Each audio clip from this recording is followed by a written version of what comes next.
Yeah, gruesome to say the least. Alex, let me just tell you that right now we don't have 100% confirmation from LAPD that this scene on the 4100 block of Coldstream Terrace in Tarzana is related to the scene in Encino, but it surely appears that way, although I just got done with a neighbor who says that he hopes that is not the case at all.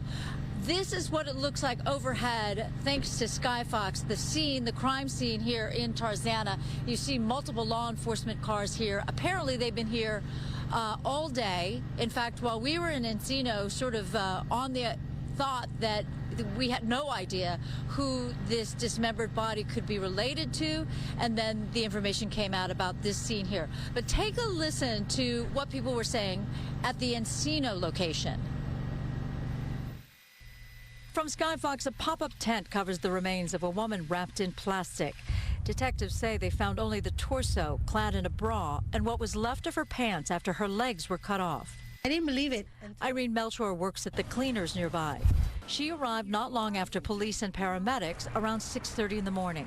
She overheard a man on a bicycle saying, I found somebody in the trash can, but they're not moving.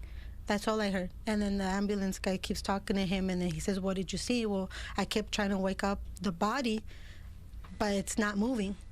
At first, Irene thought it might be someone who got drunk and passed out.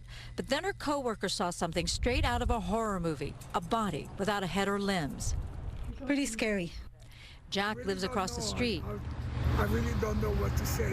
Detectives went to check his security cameras, but said they found nothing to help find the person responsible. It's weird, you know. Usually it's a very quiet and nice neighborhood. And what I hear right now, I don't know. Detectives admit it will be a challenge to identify the woman. No fingerprints, no dental, no face. Detectives will first check for a missing female, but they also ask for the public's help. Anybody who hasn't had contact with a loved one or coworker would hopefully contact the local police department to see whether or not we can make a connection between the decedent and the potential missing person. Right now, detectives can't even theorize how she died or how she was dismembered, but there is a theory as to why she was left in that grisly state. The primary suspicion would be to prevent identification of the decedent, or to slow down that process by investigators to identify. Well, it turns out that the detective that we spoke to this morning is here, I was told, by other LAPD officers, so it seems to be a pretty strong connection.